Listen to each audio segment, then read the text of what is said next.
Salut à tous, c'est Lunaris. Aujourd'hui, on se retrouve pour le test d'un fat bike que j'ai trouvé excellent. Je vous spoil tout de suite. Donc il s'agit du Cyrusher Trax en 24 pouces.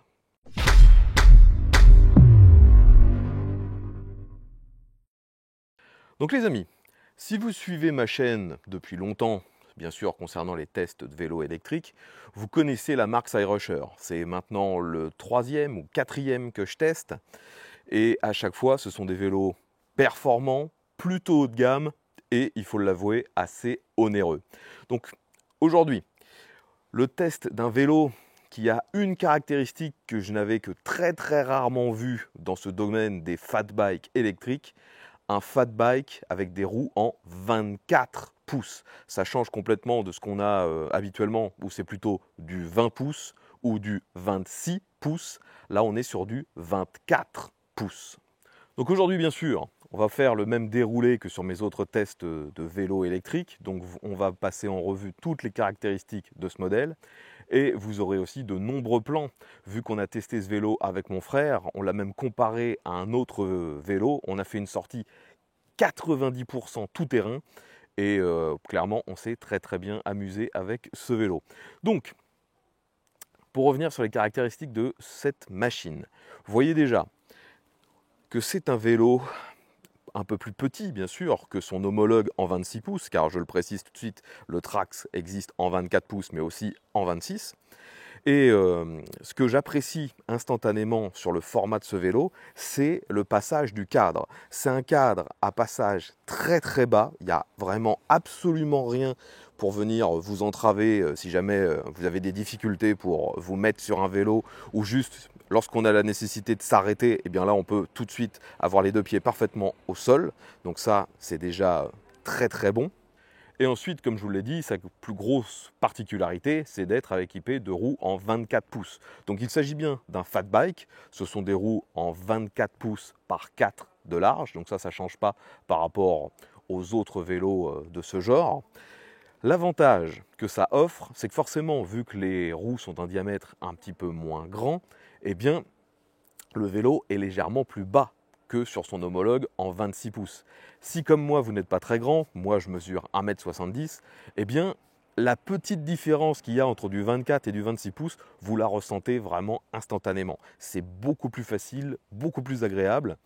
Et sinon, en termes d'efficacité, ça ne change pas grand-chose. Moi, je ne suis pas un spécialiste du tout-terrain, je dirais même que je suis l'exact opposé.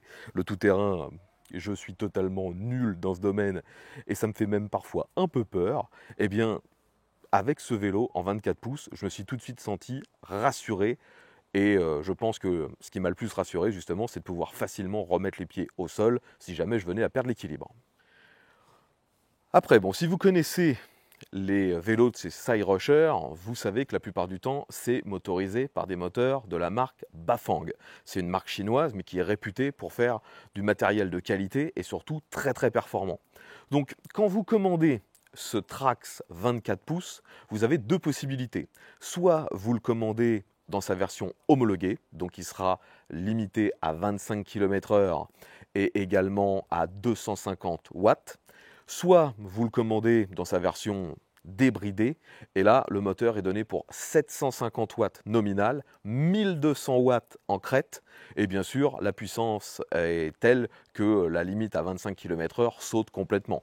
J'ai personnellement réussi à monter ce vélo à 45 km/h, car lorsque je l'ai reçu, il était en configuration homologuée, mais je ne vois pas vraiment l'intérêt d'utiliser ce type de machine sur route, donc j'ai pris l'initiative de le débrider. Techniquement, il n'y a pas grand-chose, enfin il n'y a quasiment rien entre la version 250 et la version 750 watts, c'est juste une bride. Donc pour le débrider, il y a déjà des vidéos dédiées à ça sur internet, si vous souhaitez savoir comment faire, cherchez 2 secondes, vous allez trouver. Je ne vais pas vous faire un tuto dans cette vidéo. Néanmoins, donc moi je l'ai débridé et j'ai également installé l'accélérateur. Car lorsque vous le recevez, normalement, au guidon, on a une poignée classique. Là, vous voyez que j'ai remplacé ça par un accélérateur rotatif. Donc, si je le désire, je peux même avoir toute la puissance moteur sans pédaler. Et pourtant, il faut avouer que l'accélérateur, c'était pas forcément nécessaire. Je l'ai installé pour me rassurer, pour pouvoir participer à la côte de la mort. Vous avez déjà une vidéo disponible sur la chaîne de mon frère, MC Aventure, où on a vu ce que donnait ce vélo donc, dans une côte extrêmement raide. Et pour la côte de la mort, donc, je me sentais rassuré d'avoir l'accélérateur, de ne pas être obligé de pédaler en permanence. Néanmoins, j'aurais très bien pu laisser le vélo d'origine et ne pas installer l'accélérateur, car celui-ci n'est pas équipé d'un capteur de pédalage, mais bien d'un capteur de couple. Donc logiquement, à la moindre sollicitation, dès que vous mettez un peu de force sur la pédale, le vélo vous aide instantanément. Et bien sûr, c'est proportionnel à la force que vous mettez sur les pédales. Si vous appuyez peu, ça vous aide peu. Si vous appuyez fort, ça vous aide fort. Ce qui est logique. Et bien sûr, j'ai eu l'occasion de tester, ça fonctionne parfaitement bien. Donc, je le redis, hein, l'accélérateur, c'est un plus, mais c'est clairement pas indispensable sur ce vélo. Il est déjà hyper efficace, et ça d'origine, grâce à ce capteur de couple. Donc comme je vous l'ai dit, le moteur est de la marque Bafang, il est bien sûr dans la roue arrière. Ses caractéristiques techniques, donc c'est 750 watts nominal, 1200 watts en crête. Vous voyez que celui-ci est soumis à une tension de 52 volts, ce qui justifie qu'il soit assez balèze. Et pour l'alimenter, on a également une grosse batterie. Donc c'est une batterie qui a une capacité d'un tout petit peu plus d'un kilowattheure, donc c'est vraiment beaucoup. Et cette batterie donc permet une autonomie théorique de 90 km. Et je pense que pour une fois, les chiffres donnés par la marque ne sont pas à diminuer, parce que là, moi, j'ai parcouru un peu plus de 25 km et j'ai utilisé que 20% de batterie. Donc les 90 km, je pense que c'est atteignable si vous n'êtes pas trop lourd et si vous n'utilisez pas bien sûr le vélo à son plein potentiel en permanence. Mais c'est clairement faisable. Bon, comme je vous l'ai déjà dit en préambule, on a fait une grosse sortie avec mon frère en tout terrain. Enfin, une grosse sortie pour moi, hein. 25 km c'était déjà très bien. Et j'ai eu l'occasion donc de tester ce vélo aussi bien sur, on va dire, un chemin, jusqu'à dans des côtes recouvertes de silex, de pierres, des zones très meubles. On a même eu l'occasion de passer dans des endroits complètement boueux, dans des énormes flaques. Et franchement, ce que j'ai adoré avec ce vélo, c'est à quel point il est rassurant, efficace. Et ça, c'est clairement dû déjà au fait qu'il soit en 24 pouces, vu que je suis assez petit, mais surtout, c'est grâce aux suspensions. Ce vélo a deux suspensions, donc il est tout suspendu. On a déjà une fourche à l'avant qui est réglable. Donc moi personnellement je l'avais mis au plus mou afin que ça rebondisse, que ça encaisse bien et que justement que ce soit pas trop ferme. À l'arrière j'ai fait la même chose. On a un amortisseur à air. Vous voyez que sur le côté on a une petite valve. On peut regonfler l'amortisseur si nécessaire. On peut le verrouiller. C'est pareil, si on veut pas, si on trouve que ça nous pompe trop de puissance, on peut verrouiller la suspension arrière. Et vous avez une molette qui permet de choisir si on veut que ce soit plus ou moins ferme. Actuellement, moi, j'ai tout réglé au plus mou. Et personnellement, je trouve que ça apporte un confort, une efficacité qui est juste énorme. J'adore. C'est finalement pour moi le vélo le plus agréable et qui m'a le plus rassuré, parce qu'on avait déjà pris cette route avec d'autres vélos où je me sentais un peu moins bien. On l'avait d'ailleurs pris avec le Cyrusher Ranger, qui est un vélo aussi très performant et exceptionnel. Mais le problème, c'est que le Ranger, il est énorme. Il est beaucoup trop grand pour quelqu'un comme moi qui ne mesure qu'1,70 m. Avec ce Trax, je retrouve quasiment tout ce que j'aimais sur le Ranger, sans les défauts, vu que le vélo est plus petit. On est tout suspendu, c'est ultra performant, franchement, j'ai quasiment rien à reprocher à ce vélo. Et bien sûr, je vous ai dit qu'on a pris des fortes pentes, donc dans ces fortes pentes, ça a mis le moteur un peu en difficulté. J'arrive sans pédaler à maintenir entre 15 et 20 km/h dans une pente vraiment raide. Après sur du plat, j'atteins entre 40 et 45 km/h. Je dirais que moi, s'il n'y a pas trop de vent, je vais bloquer à 42 sans pédaler. Je vais monter à 45, un tout petit peu plus, si je pédale en plus de la puissance moteur. Donc au niveau de la puissance, même si c'est très loin d'être le vélo le plus dingue que j'ai pu tester, car sur le test qu'on a fait, on le comparait avec un vélo en bimoteur, forcément le bimoteur avait largement plus d'accélération et plus de patates, mais par contre en termes d'efficacité, celui-ci était bien mieux grâce à ses suspensions, à sa conception tout simplement. Le vélo est très très bien équipé, très très facile à utiliser, et je ne pense pas qu'en utilisation normale, vous ayez réellement besoin de plus que les 1200 watts qu'est capable de donner ce moteur en crête. Et bien sûr, si on a emprunté des fortes montées, il y a forcément eu par la suite des fortes descentes. D'ailleurs, c'est une zone qui, moi, m'a toujours un peu effrayé, surtout quand on se retrouvait avec des vélos qui n'avaient pas des freins de bonne qualité. Là, franchement, ça s'est passé sans le moindre problème. Les freins qui équipent ce Trax 24 sont des freins de la marque Logan, freins à disque bien sûr, à commande hydraulique.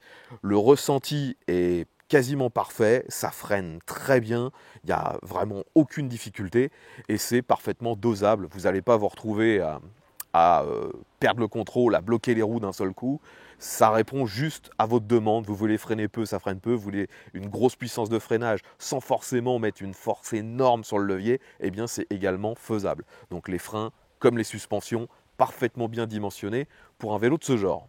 Donc finalement, on pourrait se dire, depuis tout à l'heure, je suis dithyrambique, le vélo est quasi parfait. Non. Il y a quand même, comme sur toute machine, quelques points qui mériteraient d'être améliorés. Déjà, vous l'avez vu, on a emprunté pas mal de passages très boueux, voire carrément d'énormes flaques. Le fait que ce vélo soit livré d'origine sans aucun garde-boue fait que instantanément vous êtes repeint. Et je pense que ça va se voir sur les plans qui a été filmé par mon frère. Après quelques grosses flaques que j'ai pris un peu vite, j'étais repeint de la tête aux pieds. Et bien sûr, le vélo était intégralement recouvert de boue. J'ai dû passer un bon moment à le nettoyer avant de vous le présenter aujourd'hui. On voit d'ailleurs encore quelques stigmates de boue sur les pneus. Donc ça, c'est un petit défaut, mais sachez que actuellement, au moment où je fais ce tournage, je me suis aperçu qu'il y avait une promotion chez Cyrusher. Ils proposent de vous livrer ce vélo maintenant avec les garde-boue avant, arrière et même un porte-paquet, et ça gratuitement. Logiquement, ce kit d'accessoires est vendu 170 € par Cyrusher. Donc c'est possible de mettre des garde-boue et un porte-paquet, mais sachez que normalement, quand vous n'êtes pas dans une zone de promotion, eh bien c'est livré sans rien. Ça peut être un problème pour certaines personnes. Autre petit désagrément lorsqu'on s'est retrouvé dans des grosses flaques très profondes ou dans des ornières, le fait que le vélo soit un peu plus petit avec ses roues de 24 pouces, forcément on est un peu plus bas, les pédales sont aussi un peu plus proches du sol et donc dans une forte ornière, on a plus facilement tendance à avoir les pédales qui viennent taper les bords de l'ornière, d'où l'intérêt dans ces situations-là d'avoir l'accélérateur pour pouvoir s'en sortir et pas chuter bêtement. Mais mis à part ça, de nouveau, ça s'est quand même très bien passé. On est plus proche du sol, donc ça peut être un avantage comme un inconvénient dans certaines situations. Personnellement, je trouve quand même que c'est beaucoup plus un avantage pour quelqu'un de ma taille qu'un inconvénient. Dernier point qui mériterait d'être amélioré, même si actuellement c'est déjà vraiment pas mal, vous voyez que le vélo est équipé d'origine d'éclairage. On a un phare LED à l'avant, celui-ci est plutôt bien dimensionné, il éclaire très fort. On a eu l'occasion avec mon frère de se retrouver dans des zones qui étaient très sombres, parce que c'est un jour où il y avait assez peu de luminosité, et donc dans les zones très boisées, il n'y avait presque pas de soleil. Et bien déjà, on voyait que l'éclairage de ce vélo était suffisant, c'était vraiment pas mal. À l'arrière, il n'y a pas de feu intégré dans le vélo. On a juste ce catadioptre avec des LED au-dessus, en dessous de la selle. Et ça, c'est un dispositif à pile. Heureusement, celui-ci éclaire assez fort. Il est très visible. On le voit de très loin. Malheureusement, ça n'intègre pas un feu stop. Ça n'indique pas quand vous êtes en train de ralentir. Ça, c'est un petit peu dommage pour un produit à ce prix-là. Alors dernier point technique que je n'ai pas encore décrit, c'est bien sûr toutes les commandes au niveau du tableau de bord. Donc vous voyez qu'on retrouve à peu près la même chose que sur les autres Cyrusher et aussi que sur plein d'autres vélos électriques. On a déjà des commodos sur le côté qui permettent d'allumer l'éclairage ou d'avoir le klaxon qui est très très fort. On a ensuite un bloc de commodo très simple qui vous permet de naviguer dans les menus, d'allumer le vélo. Vous pouvez choisir parmi 5 niveaux d'assistance. Et ensuite, on a le même écran que pareil, plein d'autres vélos. Cet écran est très grand, il est couleur, mais malheureusement, je trouve que celui-ci n'est pas suffisamment rétroéclairé et surtout que la plupart en fait, de l'espace ne sert à rien. On a juste la vitesse, l'indice de charge et on a aussi un indice en pourcent, ça c'est pas mal. On a bien sûr le niveau d'assistance de 0 à 5. Vous pouvez faire défiler l'odomètre, le trip, vitesse max, vitesse moyenne, ce genre de choses. Mais tout ça est écrit très très petit. Et finalement, tout le graphique qu'on a en jaune en dessous, bah, c'est juste de la déco, ça ne sert pas à grand chose. Donc même si le produit en lui-même n'est pas de mauvaise qualité, je trouve que ce n'est pas optimisé par rapport à l'espace de cet écran. C'est pas le top du tout. Donc comme vous l'avez vu, avec mon frère, on a essentiellement utilisé ce vélo un peu comme une mobilette, hein, il faut l'avouer. La plupart du temps, on utilisait l'accélérateur lorsqu'on était en forêt et c'était très très fun. Néanmoins, j'ai également essayé de l'utiliser sans l'accélérateur pour déjà vérifier si le capteur de couple était efficace. Et ça, je vous l'ai déjà dit, il est efficace, il fonctionne très très bien. Et aussi, ça m'a permis de tester l'efficacité du dérailleur. Sur ce vélo, on a un dérailleur Shimano Altus. Donc c'est un peu mieux que ce qu'on a habituellement sur ce genre de véhicule électrique. Et celui-ci a 9 rapports.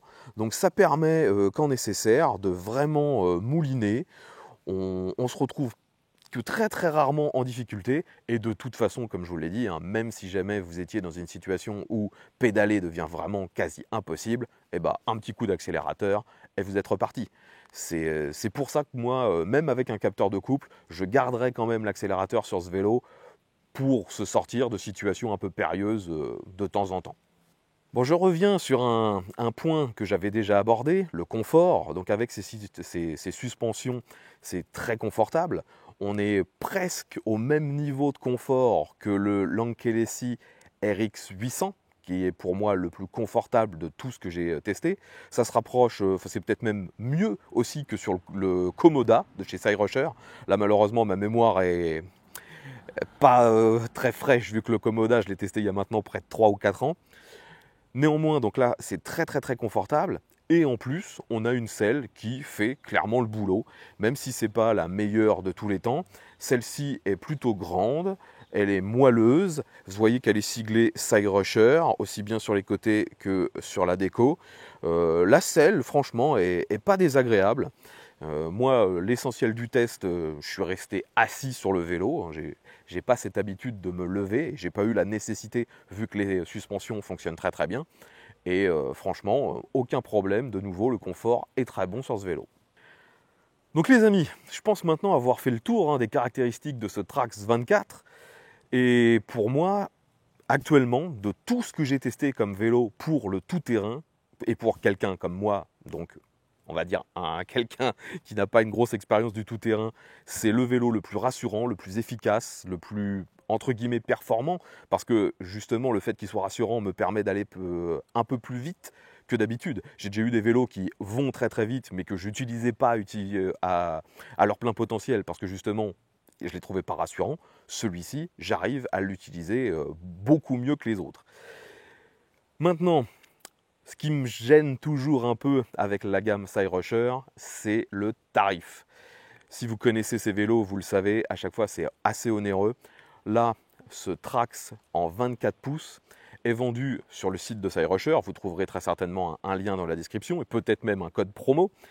Donc il est actuellement vendu pour 2400 €. Et même s'il a une très grosse batterie, il a un capteur de couple, il a des suspensions qui sont excellentes, eh bien malgré tout ça, je trouve que c'est quand même un peu cher. Personnellement, je l'aurais plus vu à environ 2000 €. ça l'aurait très bien placé face à d'autres vélos parfois encore plus puissants. Mais c'est vrai que les autres, comme je vous l'ai dit, n'ont pas forcément une suspension du même niveau. Enfin voilà les amis, si vous avez des questions concernant ce Trax 24, n'hésitez pas, l'espace commentaire est là pour ça. Je sais que c'est un vélo qui est maintenant distribué par Cyrusher depuis quelques temps, donc si vous avez déjà expérimenté ce Trax, que ce soit en 24 ou en 26 pouces, n'hésitez pas, donnez-nous votre retour. Est-ce que vous avez eu des problèmes? Si oui, lesquels? Et est-ce que ça a été pris en charge par la marque? Moi à chaque fois, je fais des tests, mais je ne peux pas vous donner un avis sur le long terme. Je ne connais pas réellement les qualités et les défauts sur un gros kilométrage. Comme d'habitude, j'espère que cette vidéo vous aura été utile. Si c'est le cas, pensez à mettre un petit pouce vers le haut, à partager la vidéo sur les différents réseaux sociaux, abonnez-vous, comme ça on se retrouvera dès la publication du prochain test. Bye à tous.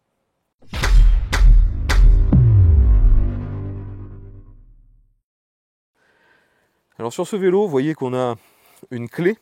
Celle-ci ne sert qu'à une chose, verrouiller la batterie. Ça ne sert absolument pas à verrouiller le vélo. Vous pouvez très bien démarrer et partir avec le vélo sans les clés.